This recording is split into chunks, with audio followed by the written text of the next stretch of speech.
Show your support for the Untold Radio Network family of shows and join in on the conversation by using super stickers and super chats on YouTube. Got a question you want answered? Ask it live via a super chat and get real-time responses from our show's knowledgeable hosts and guests. Help keep the Untold Radio Network shows running strong. We need your support. Send your super chats and stickers now.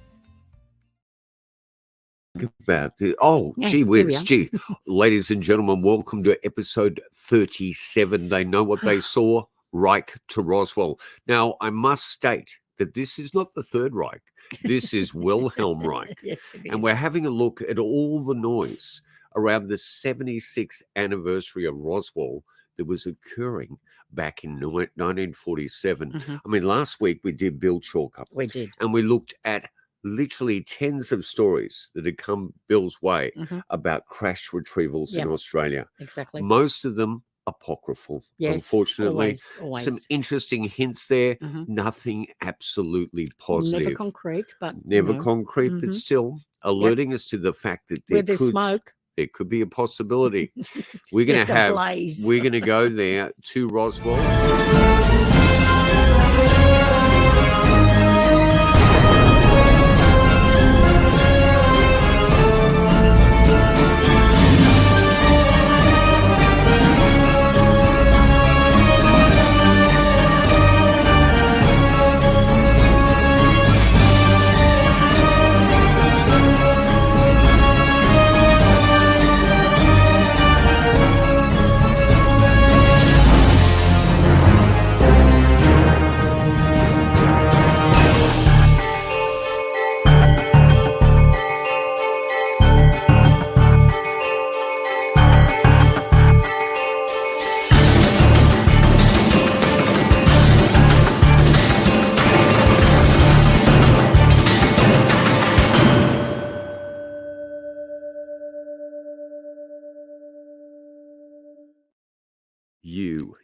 You are on the Untold Radio Network, and this is Down South Anomalies. My name is Jay Katz. And I must say, I'm sorry if I cut you off there, Katz. Oh, it doesn't matter. You're always cutting me off. 30-something years of marriage, and you're always cutting me off. The name of this episode is They Know What They Saw, Reich to Roswell.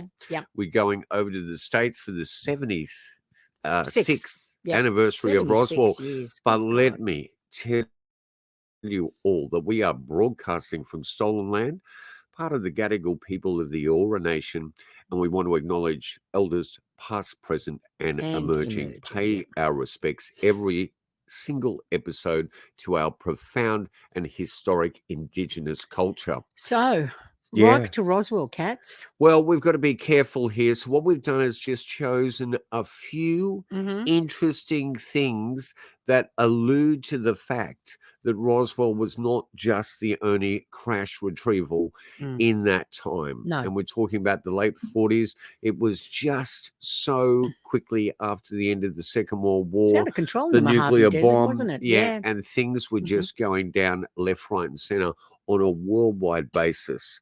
But before we do that, considering we don't have an interviewee tonight, let's do a disclaimer on ourselves. So if you can just roll down to that, get ready, stop going for that cup of tea there. I'm not. I know what you're like. All right, let's do the official Untold disclaimer and then do Down South Anomalies disclaimer.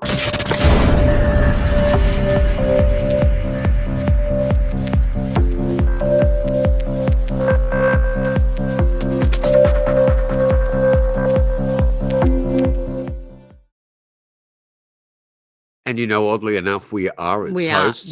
But we're actually putting our own disclaimer up. And it's astounding. Of course, you may have seen it before in one of our episodes, Robert Anton Wilson. Never believe fully in anybody else's BS. I don't care if it's Roger Nish, the Pope, L. Ron Hubbard, Al Gore, George Bush, or I don't care who it is. Don't swallow all their belief system totally. Don't accept all of their bullshit, all their BS.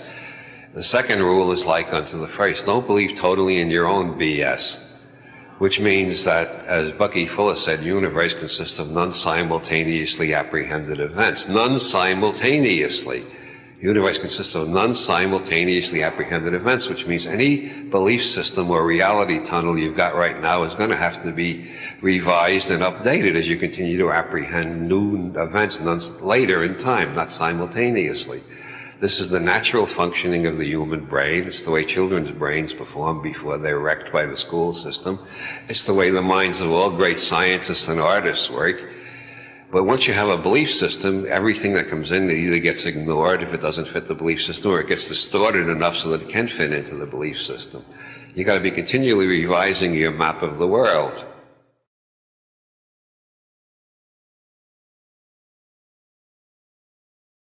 And you know what? That's what we intend to do here, is continually revise our map of the world. So welcome to Down South Anomalies. It's a pleasure to have you here today.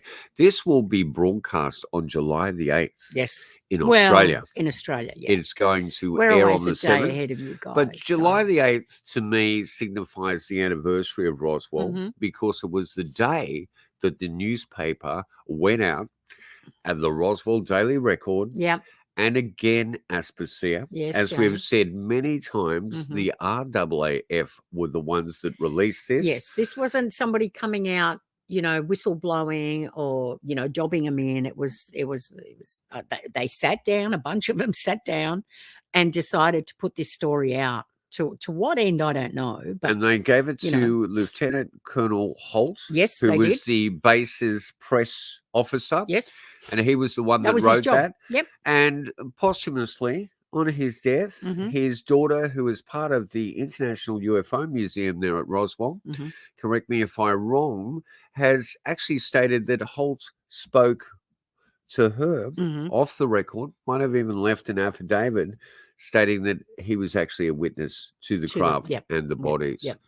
So much smoke around this. And what I believe, one of the most important people alive today, Stanton Freeman, of course, was the first person to alert us to this, but it really was the dying emphysemic Jesse Marcel. Yes. Yeah.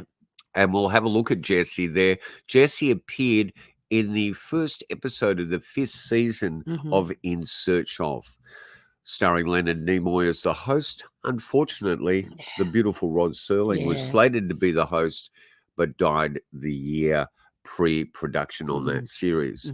So I think there were 6 seasons. There's really well over 100-something episodes of In Search Of. 140 or now, 144 like, contain, I think, about 12 episodes from a reboot that failed in the 90s. Yeah, never quite the same. But go and get that box set. Well, they tried to do it again. Yeah, I know. With the new Spock, the new actor that played Spock, and it just didn't work. But Don Schmitt. So let's go to Witness to Roswell. Yeah. This was published last year by Tom Carey and Don Schmitt. Please go to our episode number 12 of Down South Anomalies for our intimate interview with down Don, here in Australia when we toured him in 2019. 2019, yes, November. And Don was probably one of the most beautiful people we've ever spent time with, ufologist or not. He is a key researcher for the Center of UFO Studies, or was a key researcher under Heinrich's Wake. But also he is the major researcher at the International UFO Museum there in Roswell, and I believe has just finished an incredible couple of days of conferencing with many other researchers and another friend of ours. Well, can we call him a friend? We got to eat lunch with him. That's something. Travis Walton. Oh, Travis, yes, yeah. yes.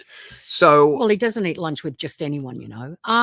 Look, I just wanted to say that when we decided to bring Don Schmitt out, let's go down. We, you know, I thought, okay, Roswell, yeah, look, pretty seminal case, absolutely. But I kind of thought, well, I've kind of, you know, read quite a lot, seen quite a lot over the years. So I was like, okay, this will be interesting, but, you know, I kind of know it all well. You know, by the end of that tour, my mantra was, if you hadn't seen Don Schmitt talk on Roswell, you didn't know much on Roswell. Okay, so please go to our Yep. episode 12, Don Schmitt, the Intimate Down Under interview. Exactly. And look, I think it's really important to consider that Don has been at this for decades. Absolutely. Yep. Started off with Kevin Randell Mhm. and his incredible books in the 90s. Of course, Stanton Freeman was the first one with William Moore and Charles Paulette Mhm. to bring out 1980 Incident at Roswell. You know what? At the very same time, that first episode of the 5th season, and I believe it was his emphysema Yes. that drove him there, Jesse Marcel, And you who didn't have much time left. must know what he saw with his You'd think. qualifications. I mean, he was the guy, wasn't You he? know, if They you're going didn't to just send- mistake a weather balloon or a mogul balloon or a high, I mean, we've seen them High shooting altitude. down, they're still mistaking balloons Well, today. Yeah. Yeah, Well, anyway. so they say. Anyway, this story has survived and Mm. robustly, and Yeah. Kevin has interviewed well over 500 people. Mhm, And some of mhm. those a first and second And degree yep. witnesses. Yep. So, I mean, really, but let's go back to In Search Of Mhm. and have a look at the original testimony from 1980 by the one and only, the astounding Jesse Marcel. The base's chief intelligence officer, Major Jesse Marcel, was dispatched to the ranch to investigate. We had to follow the rancher out there. With just verbal directions, we never would have found it. Marcel and another officer were the first military to arrive at the crash site. They came upon an expanse of unrecognizable debris strewn across an area the size of a dozen football fields. There was so much of it. It was scattered over such a vast area. We found a piece of metal, about a foot and a half to 2 feet wide and about 2 or 3 feet long. Felt like you had nothing in your hands. It wasn't any thicker than the foil out of a pack of cigarettes. The thing about that got me is that you couldn't even bend it, you couldn't dead it. Even with a sledgehammer would bounce off it. Marcel was ordered to immediately transport the strange wreckage to Fort Worth Army Airfield. There, Marcel was met by the commanding general, who told him to keep silent in the face of what was becoming a media frenzy. They had a whole flock of microphones there. They wanted me they wanted some comments from me, but I wasn't at liberty to do that. Marcel was instead ordered to pose with wood, foil, and rubber debris from a conventional weather balloon. All I could do is keep my mouth shut. And General Ramey is the one who told the newspapers what it was and to forget about it. It was nothing more than a weather observation balloon. Of course, which we both knew differently.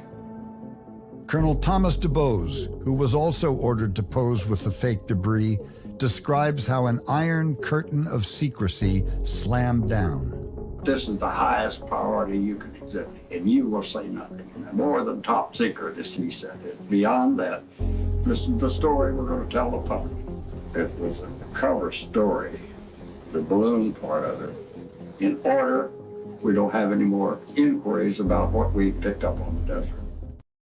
Yeah, General DuBose, yeah, he certainly didn't know what he saw. He was completely deluded. And balsa wood strewn for what, how many football fields? I don't know. It's unbelievable. Listen, this story has not lost heat. It is not lycanthropy. It's not a pack of vampires. It's not satanic panic. It still grows and grows. And what has happened recently? Well, one of the most highest credentialed intelligence officers in the world that addressed the president on a daily basis has stated there is truth to crashed objects and there is truth to entities and bodies. Now, you and I reached a point many, many years ago where we pulled back from any hypothesis, any explanation to this. Well, but I am willing us to making- entertain yeah, sure. whatever seems plausible. Yeah. So what we're after here is veracity. Mhm. And when I have spent extensive hours talking to Don Schmitt, realizing his honesty, his ability to do the extensive detective work he has done, interviews like that one there, you've got to say, hold on a moment. How could this be something so prosaic? Mm. Anyhow, let's have a look at Don today and where this stands. And I just want to thank you there via the fair trade to News Nation. I want to start with you, Don, and dive right in. What can you tell us, Don, about this second debris field, where it is in proximity to the first debris field that was found, and if there's any new information involving the second debris field? Well, it's actually a impact site. That's in fact what we call it. The remains of a egg-shaped pod about the size of a Volkswagen Beetle, based on all the eyewitness accounts, including military and civilian, describe this location about 35 to 40 miles north of Roswell. And it's where this pod and its crew, a number of bodies, and a survivor, based on, again, first-hand testimony, were recovered back at the time of the incident. Ben, when you go out to these sites, when you went out to this second debris field, as it's been called, I mean, what can you do now since it's been so long? How do the metal detectors work? Sort of walk us through the process when you and the other investigators go out there. Well, it's actually been really exciting for us because I've been out now about 3 or 4 times to the site, which is near Corona. That's about 2.5 hours out from Roswell, the actual, what we call the debris field. The new site, though, like Don says, is kind of the impact site, which is only about 40 minutes outside the city. And we go out there, we try to systematically, see from Corona in towards town what kind of direction it may have been going, and therefore where we want to focus on the scope of the ground search. We had a backhoe, we had several people doing kind of grid searches. We don't even know if this material is metallic. So that's a big problem, right? So as we're searching anything that looks anomalous, we take that, we mark it just like you'd be, doing a crime scene investigation, and then we go get it analyzed to see if anything, shows up that would be not even just necessarily exotic material, but something that could have been made here but seems out of place. I mean, we're looking at every possible option right now. Don, has anything of interest been found out there? I mean, I would have to think, if the reports are true that something crashed out there and the government was involved, I would have assumed that they would have gotten everything back then. I mean, are there still items to be found, do you think? Well, we would not be wasting time if we didn't feel that we could make at least certain confirmations. We certainly have plans to return back to the debris field, and mainly because there were traces, elements, artifacts that were discovered for decades thereafter. And that was an area that covered almost a mile long in scope. And as a result, as any crash investigator would tell you, that there's absolutely no way that they could possibly recover every last piece of evidence. And so with the constant wind and rain erosion, that things come to the surface. And as a result, the Air Force has been out there for decades as well. In fact, the ranchers would confirm that they have been catching Air Force officers out there, even into recent times, still searching and making sure that every last piece was recovered. Ben, I would imagine a lot of the people who may have been witnesses back in the 40s have now passed away because it's been so long. Is there anyone still alive? I mean, is someone documenting what they said? Because obviously it's going to be more difficult to investigate now without, people who survived. Well, that's a great question. In fact, what I guess you could say kind of sold me on Roswell that something happened here was the first book that I ever read that was authored by Don here. And when I saw the number of witnesses, hundreds, both firsthand and secondhand, that came forward, I wanted to know, is there anyone still alive I could talk to? And I had the chance to interview someone who was a child at the time who handled the material. Her dad was with the fire department, brought it home. She handled it there at the kitchen table. And in a matter of time, the military police came over and actually threatened her with her life. And when she retold this story to me, she's now passed, but she was in tears, and you could see the emotion that she legitimately felt, that she thought she was going to be removed from her family and killed if she ever talked about this. So I had another witness, the son of someone, again, problem is they passed away, but they have affidavits from so many of these people whose father was part of what they call the Air War College. It happened the next spring, and he was invited out to Wright-Patterson Air Force Base, where we know a lot of this material went. Anyways, he handled the debris from Roswell and told his sons right before he passed away that he saw bodies, and one of them actually was still alive. It was not human-like, but not human, and that they were asked to kind of weigh in on what they should do with the situation. So I think when you put all these together, it makes a really good case that why would people, even though they're past now, on their deathbeds, make these confessions to their own children, and some of them have so much emotion and traumatized by it yet, today. Thank you for watching. Okay, well, that is an important news story because what it alludes to, and go up to those stills, what it alludes to is the fact that why in the hell, and you've said this to me many times, would the Air Force in the first place say this story? Put this story out. But what you're seeing there is what Don and Ben have done is shown that there is a second field. Yes, there was a second. Maybe what had happened is they'd recovered this object from this second field, and they had no idea that there was a debris field. Yeah. And what was Mac Brazel had actually, this rancher on this remote property had driven into town. He'd gone to the pub. He'd gone to the radio station. People were touching the material. They were feeling it. And they must have thought, well, we've got the craft. This must be other bits from it. The cat's out of the bag. Let's just say that's our property. We're taking it for analysis and we can do what we want there. So it is so interesting. And the mere fact that they're doing this archaeological work out there. And have been ever since. And who knows really what they've already got, if there is metamaterial. But please look at that astounding work of Don Schmitt's. Go to that book, Witness to Roswell, and go to our episode number 12. Now, if this was an isolated case, maybe, well, it couldn't be, but maybe it's easier to dismiss. But after all these years, it would have just died. Let's have a look at what was happening around that time in the US. And with one of the world's leading journalists, this lady, the one and only Dorothy Kilgallen. Now, do you know she actually released a press statement in 1954 stating that flying saucers are regarded as with such importance that they will be the subject of a special hush-hush series of meetings of the world military heads this summer. This lady had extraordinary links. Oh, she had to intelligence connections worldwide. in America and in Britain.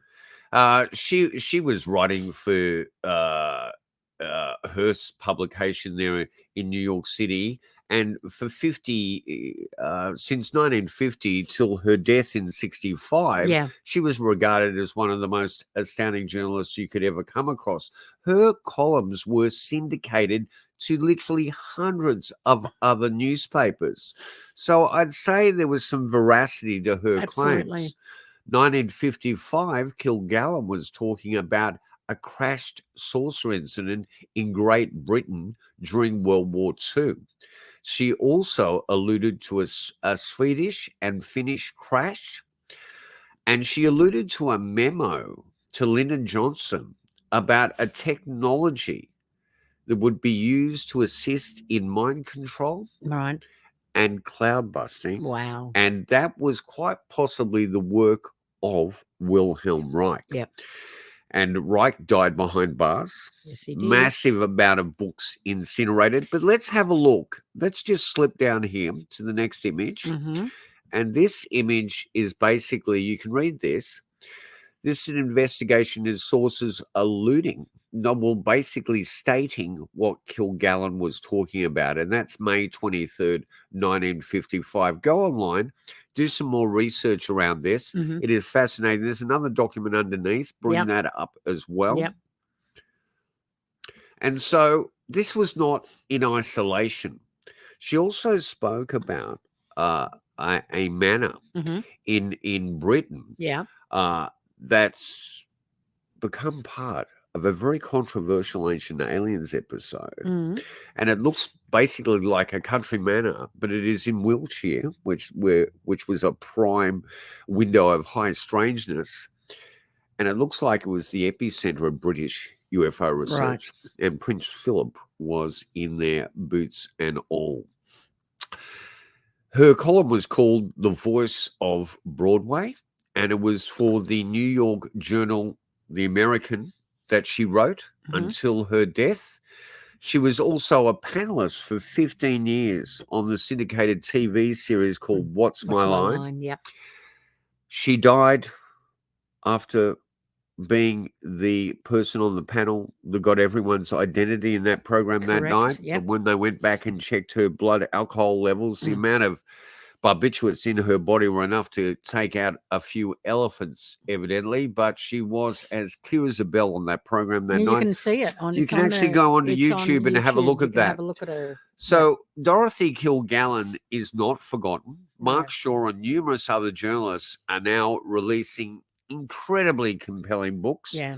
And we She must was also say the person who interviewed Ruby in Jack jail. Ruby. Jack Yes, Ruby right. And she in was jail. going to release a huge book about Ruby. Yep. Yep.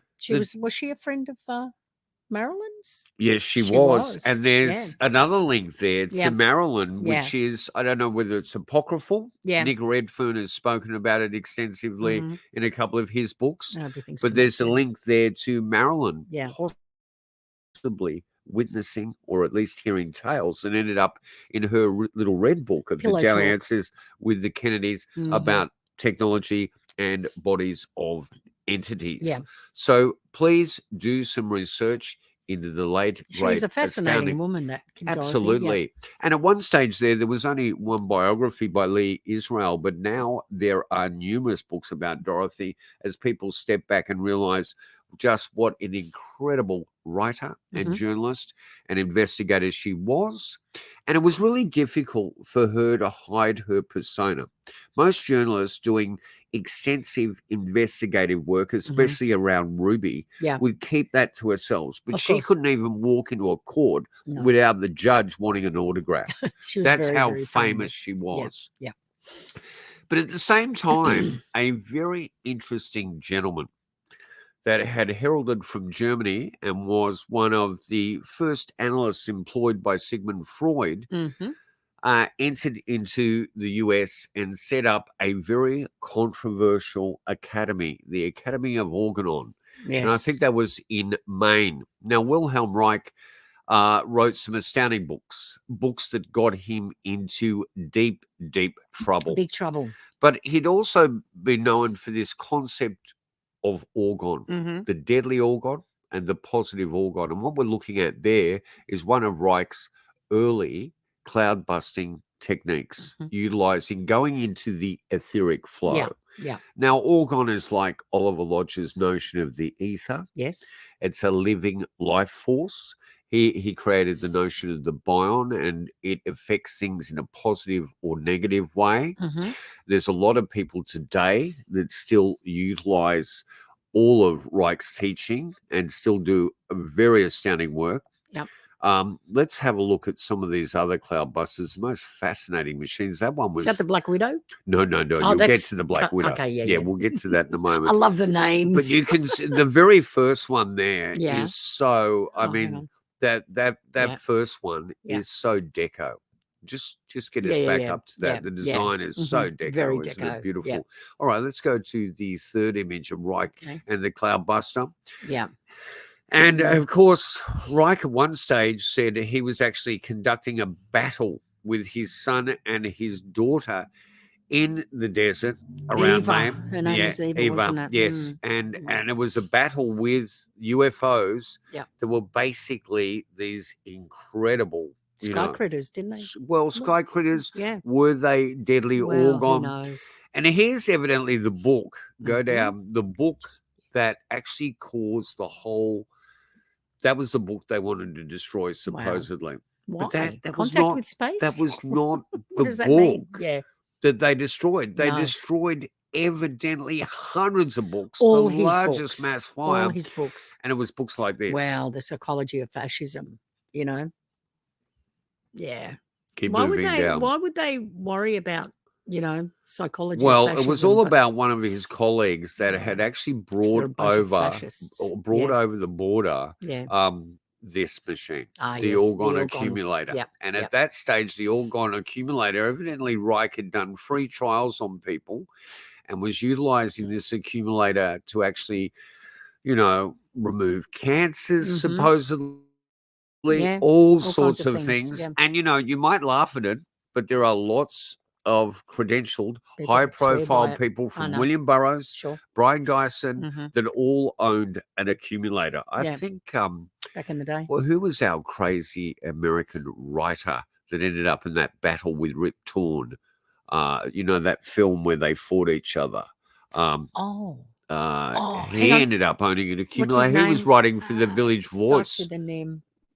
Oh my God. Okay. Well, Yeah, I it'll come to me in a I moment. said to you we need a computer by our side. for No, this, we and you don't. said We don't. We Now don't. you can't my remember. head. Okay. There's another classy That's so you image. just went and sat in there. These were primarily a Faraday cage. Yeah. They had steel between layers of what was it? Steel wool, wasn't it? Was Yeah, it steel wool? It was Some like sort a of steel wool, yeah. fiberglass, these Yeah. layers in steel, Yeah. but you'll have to check it out for yourself. And I suggest the only way to check it out for yourself is purchase this book. That book. Yep. Because you can actually build an Your own. accumulator yourself, Yep. thanks to James DeMeo, Mhm. who still has Yep. incredible work. DeMeo, is Well, it? DeMeo, yeah, Yeah. DeMeo. Yep. But as we said, Potato, potato. Reich was arrested Mm-hmm. and died behind bars, which is absolutely frightening. So have a Yeah. look at Reich's work. Reich was a flawed individual. Oh, He had a very who difficult isn't? upbringing, but there are still many people today that say that Reich was certainly onto many things. I haven't come across a perfect one yet, All right. and not likely to. But let's go into one of Reich's greatest supporters Mm-hmm. and a person you and I absolutely adore that's no longer with us. Yeah. Lived his later years out in Hawaii. And what a handsome James photo Constable. that is. Trevor James Constable. Yeah. Now, he was a war historian, a Mhm. rather controversial one, and wrote numerous books on World War II, but he also became like a #1 student of Wilhelm Reich. He did. And there he is with his Siamese cat. How beautiful is that?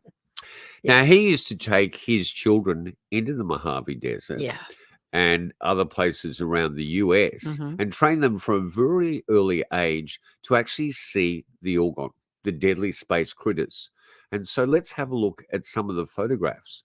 There's an interesting shot there. Some of these things could be as small as a dime. Yeah. Some of them could be a Huge. kilometer in length Yeah. and looked a lot like single cell amoebas. Mhm.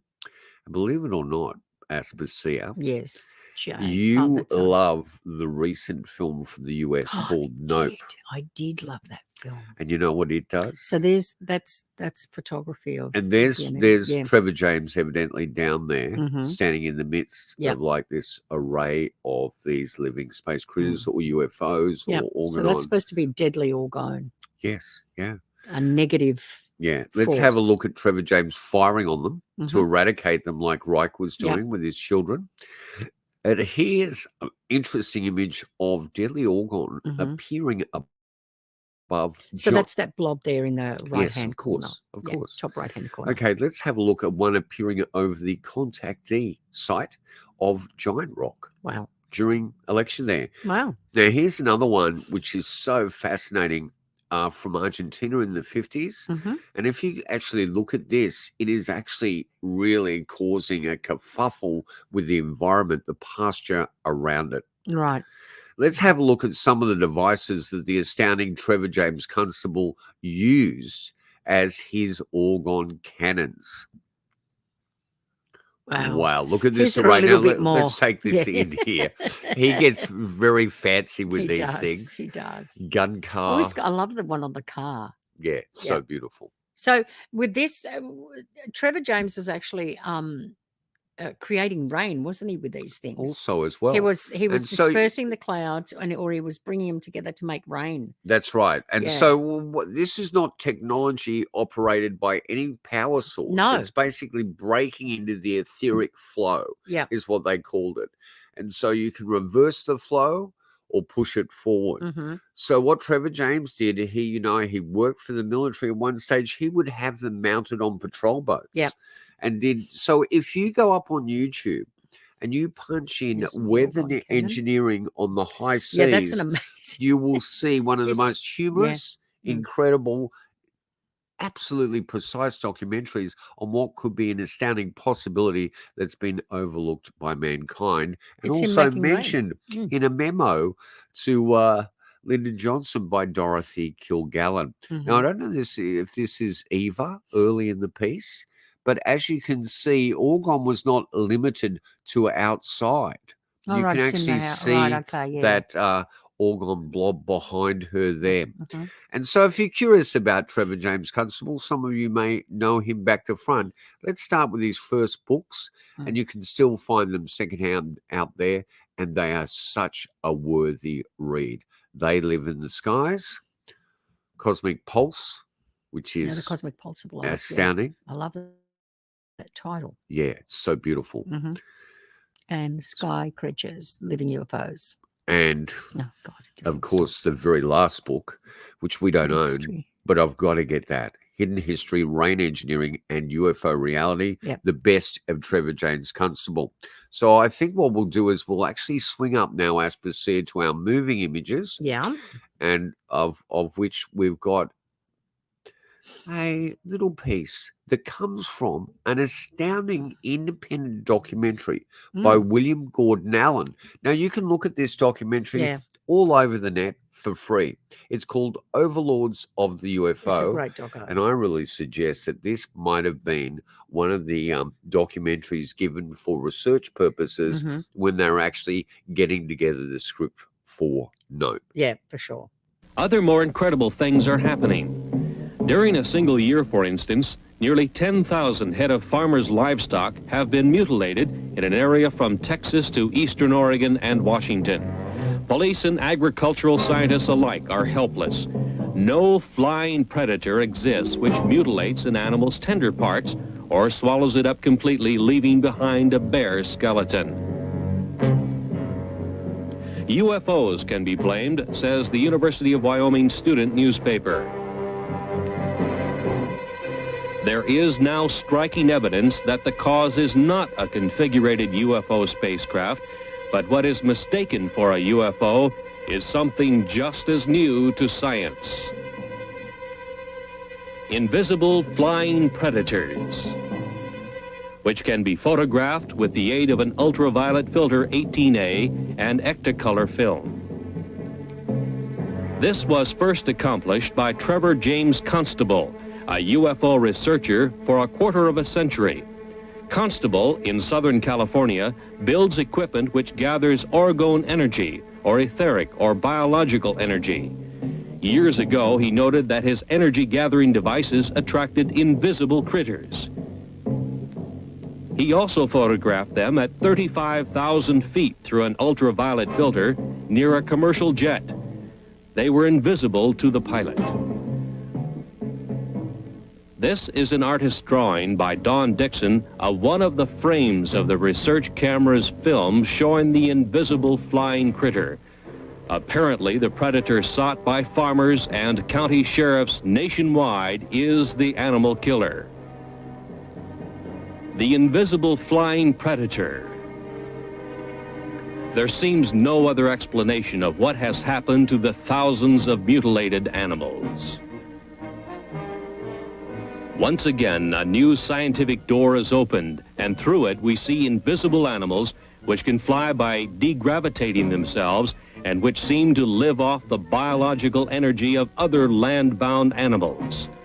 They may or may not have any connection with the spacecraft UFOs, but it seems they have been mistaken for configurated UFOs with their humanoid crewmen, bound on their separate mission of the study of the Earth's inhabitants by means of kidnappings and sample gathering of Earthman's devices.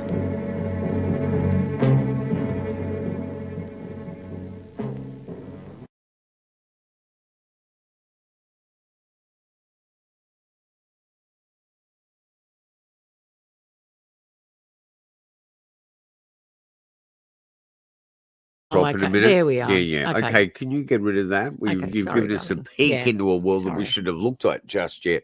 Yep. Eyes on Cinema, Eyes on UFOs Yeah. is an incredible site on It YouTube. is. But that is a piece that has nothing to do with them, but being an excerpt from Yeah. that William Gordon Allen Allen's- documentary called The Overlords of the UFO. That is, I have not seen that for like over 20 years now. So I'd totally forgotten that bit on Nope and the Trevor James Constable. I've forgotten the whole thing, actually. All I know is I've got this vague sort of that it was a great documentary back in its day. It's a documentary that fails historically on many parts, Yeah. but is still astounding. It's a bit like Stanton Freeman's 1978 documentary that received a theatrical release, Yeah. mainstream, called UFOs Are Real. And the very first footage in that documentary is so fraudulent, but then the rest of the It's like- documentary yeah. is amazing. So you must not throw the baby No, out with the no. bathwater. Because those drawings of, the UFOs, it looked like so like Nope. It's not funny. I I get a was feeling like, oh my that God! the production Do you- staff and the writers maybe may have not, looked at maybe that. not, Well, you there's know? very few documentaries out there that ever went into the notion of the space critters. Yeah. The most important thing about Trevor James Constable's work and Wilhelm Reich's work Mhm. is that they realized that the human eye is very limited. Actually, all our perceptions Yes. extremely limited. In comparison to the To animal animals, world, yeah, we absolutely. are probably the least perspective Yeah. living thing on the planet. Mm. The least perceptive, Yeah, not excuse perceptive, me, yeah, living perceptive, thing yeah. on the planet. Yeah. And so Sight-wise and sound-wise, absolutely. utilizing infrared film, And which smell-wise. I did with a group of researchers in the 90s Mm. for the documentary, the audio documentary I did To Catch a Flying Star. Yeah. We were able to actually film the same yeah, things in absolutely. the Euclid Basin here in Australia on the Nullarbor. Yeah. And they do look like massive single cell protozoas. So, I mean, it wasn't just Roswell. There were credentialed people Yeah. that were looking into the UFO phenomena in its Way vast before. spectrum Yeah. and array all around the same time. And there was extraordinary activity occurring. Absolutely. Highly credentialed journalists, military personnel, Yep. and academics Yes. who were already quite significant were doing it. Mm. But what about celebrities? What about celebrities? Well, let's go to, one of the greatest celebrities Yeah. out of America out of the late back in- 50s, yeah. came from a very impoverished and troubled background. The one and Who only didn't? Jackie Gleason. Yeah. Who was well known for the Honeymooners. And if you don't know the Honeymooners, you certainly know the Flintstones, Yeah, absolutely. on which a lot It of was the based on, Honeymooners yeah. were based Yeah, on. yeah. Now, Jackie Gleason was an extraordinary person Mhm. who had an insatiable interest in ufology He and did. the paranormal. Mhm. Left one of the largest UFO and metaphysical libraries Yes, he did. to the Miami University. It's in Library. their special Yep. collection. That's right. And 17,000. 1,700, darling. Yeah, not 17,000. 1,700. 1,700 books. You're really That's a lot exaggerating of things books, a isn't bit it? there. 17,000. It's a lot of Yeah. books. Yeah. I mean, 1,700 is a lot of books. Yeah, but to have 17,000 is just too many. Yeah. That's out of control. There probably weren't enough written at that time. Now, he happened to be a very close friend Yes, he did. of Richard Nixon. People in high places. Dickey. Yeah. They were Yeah. golfing buddies They were. together. They were. And so there is an amazing apocryphal story that you just saw there Mhm. on the headlines That's of right. Extra. Is Jackie trying to get Tricky Dicky Yeah. out of the mess that he's Mhm. always in? Yeah. They'd used a scuba diver to recover that golf ball. Oh, really? That's just how out Yeah. of touch these much people money were. they had. How about this great shot of Jackie with Orson Oh, right. Welles? Yeah, with Orson Welles. Isn't there. that an Mhm, astounding mhm, photo? mhm. And let's go to this beautiful Oh, color yes. shot I love a colour of shot. Tricky Yeah. Dicky and Jackie Gleason Mhm, together. mhm. So in the 80s, a story appeared in the National Enquirer. Yep. That was evidently based on I'm trying to think of the magazine here. Mm. It was his second wife that evidently had recanted that she was interviewed in 1973 by Esquire magazine. Oh, right. Yes, yes. And in that, she spoke about a night that Jackie came home late, was very pale, and was changed forevermore after that evening. Yeah. Because after doing a little bit of golf with Tricky Dicky that day, Dicky had taken him to an Air Force base. As you do. Close by, called Homestead, and shown him alien vehicles and entities. Show and tell. Now, the trouble is, For the rich and famous. all these years later, it feels very apocryphal because not one researcher out there, and it should be really easy to find that Esquire magazine, cannot find the Esquire. They can find the National Enquirer and Extra, which were literally a decade later. Right. But evidently, one other researcher before Jackie Gleason's death had a private audience with him. Right. And that was the man behind the book Left at Eastgate, Larry Warren. Right. Who was one of the first people to actually talk about the reality of Rendlesham Forest and has become a highly controversial character. Some researchers believe that he, again, is spouting a lot of mythology and false claims. Yeah. Others believe that he is true. Truthful. There's an incredible documentary out there, and it's always worth having a look at and feeling how you might feel about Larry looking at it Warren's through testimony. your perception tunnel, But you know what? Let's talk about how incredibly obsessed the one and only Jackie Gleason was. With he the built UFO? a UFO house. Now, As you do. evidently, as this story goes, There's a mothership and a scout ship. yeah, this house. Is that the garage? I've got no idea. I'd say I'd make the scout ship one the garage. Anyway, this house recently went at auction for about $12 million US dollars. So it's in upstate New York. Right. Look how beautiful it is. It's Look gorgeous. at that. Is that the bedroom? No, Is I that a think that's just a lounge? lounge suite. Wow. Near a Okay. bar Yeah. and go. There's another image Yep, there yep. of the bar area. Isn't it That's incredible? amazing. Working area. So just leave Yep. the images there. Leave that little Okay, section up. leaving it there. Yep. And I just love the fact that this house exists. Go $12 million. and $12 $12 million. Wow. Do you know who bought it? No. No, I've got no idea. I told Okay. you. No. I mean, Yeah. maybe that person hasn't disclosed. You know what I mean? Yes, But maybe they That should have haven't. been. That should have been put. National Heritage List. And let people go through it. Yeah. So evidently the story, the apocryphal story that no one can absolutely prove. Right. Or disprove. Yep. And it's good to have a look at some of Nick Redfern's research. He's got some of that smoke there as well. But it's always been a fascinating story, hasn't it? And if anyone was going to drive you late at night half drunk to look at those, it will be the deplorable and corrupt Richard Well, Nixon. yeah, Tricky Dicky, yeah. who fell from grace big time. I am not a crook. Yeah, never been one. Yeah. Sorry about the mob connections, but hey, yeah. all of What can you Hollywood do? had mob connections. Of Gleason course. would have been working and many for times sure. for organised crime, The whether mob he were in wanted bed to or with- not. The mob were Well, in they bed. owned all the nightclubs in Vegas. They owned it You all.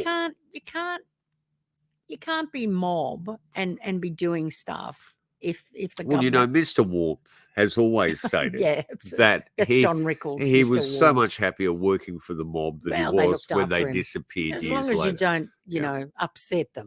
So I suggest you go online and have a check out. There is so much. But the story, the apocryphal story, goes that the inside structure of this house, and have a look at the extensive images that are online, was all based from what he saw that night. Wow. So he released So there's it secrets in into there. the architectural plans of the house. There you go. And wouldn't you He's a love very clever guy. He had a bit of a photographic memory, didn't he? He was astounding. The Yeah. other thing that very few people know Mm. is that he could not read music. Right. But But he was he one was- of the world's greatest orchestrators Yeah, right. and wrote tons of music Yeah, right. and probably wanted to be a musician Probably way should have been more than a musician, comedian. but yeah. Did a lot of easy listening mood records Wow. in the okay. 60s. I'm a bit partial to easy listening, you know that, don't you? Yeah. But, like I was saying that, he was reputed to have a photographic memory. So if he was in a UFO, there's UFO secrets in there. There's structural UFO stuff in there that's probably real. You know if he what? had been in That there. is an extremely good point. Yeah. When it comes Yeah, to the Jackie Gleason For sure. story. But, and as to this date, very little of that Gleason story can be proved, which is quite unfortunate. You know who one of the biggest perpetrators of the myth was? Who? And they've passed away now. Who's that? Was a person whose information's always been fascinating, but a little dodgy. All right. And that was Timothy Green Beckley. Beckley, right. You know, I okay. remember we actually ordered a tape once that was quite disappointing because it was a lot of low rent female porn stars talking about their UFO experience. The cigar-shaped UFOs. That's right. Well, I remember that. I know that Marilyn Chambers had a genuine experience before Well, her she death. saw a cigar-shaped UFO. I'm sure she saw lots of cigar-shaped UFOs Miss in her career. Asper Sarah, I'm Sorry. really slipping Can't here. help it. Anyway, you are on Down South Anomalies. But you know what? Just because you're a porn star doesn't mean you haven't seen UFOs. Exactly. Yeah. Okay. You know, we were talking before about Reich's work actually going into mainstream pop culture and lots Yes. of people Yep. buying accumulators. And I'm Mhm. thinking now, you know, it's really in the US, that medical insurance, it's a nightmare. Here it's getting to be a nightmare. It is. Let's get that accumulator book Oh, yeah. and build one of these things. Sit in it for a couple of hours a day. Do a bit of reading. Do a bit and- of reading, do yeah. some research, and Look, you know what? It can't hurt you. no, So, you know, sit it's in, a sit Faraday out. cage, Yeah. evidently. Well, there You know go. what? Do you remember when Reich actually hit a high point in the 80s in musical culture? Yes, yes, I do. I do. Can you tell people who that would be? Kate Bush, And what was the name of the song? Organon. Yes. Yeah. I And love who that song. who was the mainstream? Donald Sutherland. Yeah. Who Yeah. played Wilhelm Reich? He did. And she played the Eva, daughter. She Eva, played Eva. the daughter. Yeah. And yeah. it's a beautiful song. And you know, it's if an you yeah, astounding music clip. Yeah, and if you watch it, you know, back in the day, I mean, I didn't know about it, and I loved that song. And then later on, when I started reading about Reich, found out about him, immediately that song came to mind, and to I you. thought, it can't be that, can it? And sure enough, it was, because Kate Bush is a fan of I Reich think and she's Organon. done And some that's why she research wrote yeah. that song and performed it. So, and made that amazing film clip. I So think it's yeah, really if you go on YouTube, you can actually have a look at it. So with things like Kilgallen, Roswell, Yeah. Wilhelm Reich, and Jackie Gleason, do not throw the baby out with the bathwater. There's too much evidence from other, you know, if it was just one standalone thing at the time, you kind of go, all right, maybe. But there was just too much stuff. And you know, all with around Roswell, it. Don Yeah. Schmitt has always said 4 major reports and more debunking Roswell. Trying still. If we went back to Shakespearean times, I the know. bard will tell us one Yeah, thing. yeah. He who doth protest Yeah. always means they've got something to To hide. Yeah. Yeah. So, look, I think the exciting thing is you've got some research points there. They've been delivered in a very sort of classic down south anomalies ramshackle this way. is our take on it, you know, Yeah. from the Southern Hemisphere. You know, we do see these things from afar, and we do love, you know, I'm American obsessed culture. with American we pop we culture. are very obsessed with it, and you know, up until about the 60s, 70s, it was, you know, our culture was based on the British culture because, you know, we were a Commonwealth country, but We still are. yeah, I know. Well, yeah, we still are actually Yeah, part of the it's become a Commonwealth. banana. I mean, and a even republic. India and you know, other countries, you know, Have third world countries, woken up and smelled the third coffee. world countries have declared their America threw 'em independence. out and a we long time ago. haven't. How Yeah, bizarre is yeah. that? Anyway, you know, but you know, into our culture has crept the Americanization, and you know, I we don't have a grew up- problem with that. I I don't- embrace it. I I love adore it. I absolutely love it. So anything cultural, you know, influences and references, and you know, especially with the anomalous and the paranormal, is just, you know, I just love it. And sometimes you can see, and I'm not saying we can, but sometimes you can see a clearer picture. Well, you know, from a further outside, distance, from absolutely. outside. You can if you're not right in the middle of it, and if you're not, you know, if you're not it, you can see from an outsider's perspective. You have not that you can see it or you know better. It's just that you can see a different you have a different view And look, of it. we're on the event horizon of something else when it comes to ufology. With David Grush out there, Ross Coulter, Yeah. News Nation, go Yeah. to that News Nation site. They're the ones that are most validly reporting the information of late. They're doing an incredible job on it. Do you want to? I'm just going to ask you. Do you think that they're going to the military is actually going to acknowledge the 76th anniversary this year of Roswell by, I don't know, anything? Do you think? By disclosure, you're talking Well, about? no, by anything, by coming out with some, progeria people being chucked out of airplanes, or I don't think they'll see 76, maybe 80. We'll see another debunking of it. Do you think? Who knows? But how can you be debunking on one hand, and then trying to tell us that these things are real, calling them UAPs and that they're real and that they are actually a threat to national security and wanting more money for the Defense Department? You can't have it both ways. NASA said to us, Yeah. not a straight answer ever. Oh, they never give you a straight answer. and They're always hedging their bets. That's what that stands for. Right. Not a straight answer. Not a straight answer. But anyway, they actually have stated to us that these things are not a threat to national security. They're not exotic. Yeah. Even though you They can't are. determine what their propulsion is. They're over the top of war zones. Yeah. I think what you've got to do is not rely on the Defense Department, the government, the organisations. You have to do what we've stated all along. Every witness that you can find veracity to. And that doesn't need to be highly credentialed people. No. But people who have out there have witnessed something sincerely, just like in the Sasquatch community.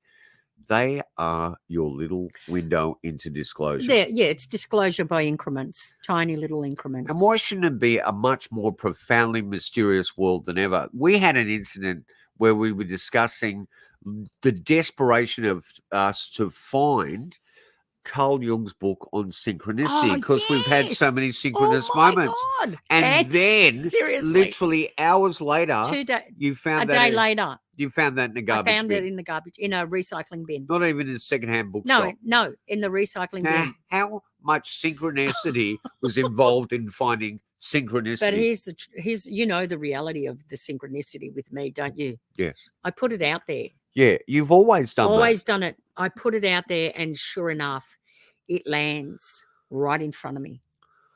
All the things. If I did a list of the stuff that I've needed or wanted for some project, and then seriously that day or day after or within the week, what I needed just turned up on my doorstep or was right in front of me somewhere, is just, and it doesn't. And now I don't even, like, in the beginning, I used to be like, what the hell is going on? This is bizarre. You are always creating. You're always painting, constructing, sculpting. Yeah. And that's the stuff I'm explaining to people. Yes. That's the stuff that you need. You've got an item that needs to fit in with what you're doing creativity-wise. And sure enough, and in the beginning, it used to creep me out a little bit. You know what I mean? Because I was like, I've heard about this, but it's happening, and it's happening. And now I just say, okay, I need, not I want, because the universe doesn't give you what you want. Yep. The universe gives you what you need. Thank you. And I say, I need this. That's a beautiful statement. And there it is. And now I'm like, yep, it'll turn up. I'm not worried about it. I hope Malcolm is listening and watching. I'm sure. And heard that. Yeah. Because sure. It's going to give you what you need, Malcolm. And not what you want. Partner. What you want's always different to what you need. But what we need is really people like Malcolm are listening and watching this show. Yeah. So what we're going to do now, we're going to take a big deep breath. We're going to tell people to go to episode 12 of Down South Anomalies and re-look at the Don Schmitt interview, because that will actually give you a bit more feeling about the true brilliance of that investigator and his research, and that they're is quite possibly, he says he's 99% there. Yeah, right. Doesn't mean Yeah. he's No, absolutely he's not there. 100%, but he's There is kind of 90% definitely is pretty good. something to that astounding Yeah. event, which is having its So- 76th anniversary. Yes. Going to have a look at the work of Wilhelm Reich. Build yourself an accumulator. Mhm. Go and check out the facts on the one and only Dorothy Kilgallen, and look at that What's My Line episode. Yeah. Because hours Unfortunately- later, somebody butted her. She was toast. Oh, yeah. Yeah. They wanted to get rid of her, and it Oh, may be yeah. what Ruby had said to Well, her. Who knows? A whole bunch of things, I'd And say. just, put on a Jackie Gleason record and, wonder about what it'd be like to sit back with a cocktail in Jackie Gleason's Flying UFO Saucer home. home. Yeah. I hope they open it as a museum. Let's have a look now at Mhm. what the incredible series of podcasts and being part of the subscription to the membership for Untold Radio will give you, and Right. we'll come back what we think What we should get. what we should really get. Now, Okay. no, don't go there. Go down. Yeah, Good yeah, on you. got it. Thank Got you. it. Okay. Hey, Untold Radio Network fans. Want exclusive perks and to support our channel? Introducing our YouTube membership program with 3 amazing levels. Get loyalty badges that level up to different cryptids the longer you're a supporter. How cool is that? You'll also get access to custom Bigfoot emojis and priority in chat. Upgrade to Backstage Pass for exclusive wallpapers, photos, status updates, discounted books, and merchandise. Go all in with the producer level for everything mentioned plus member shoutouts. Ready for an enhanced experience? Join now, pick your membership level, and let's make this journey even more exciting together. I love that Okay. voice too. Yeah, Let's make this it is. journey even more So exciting that's what you're together. going to get. Yeah, that's what you're But going to this get. is what you really want. This is what we really want. This is from the $6 million man in the 70s. Oh, yes. And they gave, what was the name of that wrestler again? It's just slipped my Andre the Giant. Andre the Giant, Yeah. who played Bigfoot over 2 a double episodes. episode. Yep. They gave him a car, which Yeah. never appeared in the. No, the you never actual saw series. him Never. driving that. Okay. You know what I mean? Now let's go to some really fascinating Yeti toys. I love this stuff. Famous Oh, that's monster just- toys. all right, yeah. The abominable Snowman, snowman with blue yeah. hair. I wonder what's that about. This is more authentic. Are This- they remember the Italian film Snow, what was that one? Snow Beast. Snow Beasts. Oh, was it Snow Snow Beasts or Devils? Snow Devils? That's it. Okay. Okay. Now these are a new retro line that have come Right. out, the classics of horror films. Oh, so really? that's quite beautiful, isn't it? Yeah, that's and it's quite, got the yeah. human face there with So the you can beard. purchase that now? Yeah, I Wow. think so. All right. How about this? You can purchase now. This is Animal Planet actually put this out. This is your entire Yeti sort of out there on the hunt for Wow, a the whole kit. thing. Yeah, Okay. everything. Interesting. Oh, the guy's got a snowmobile.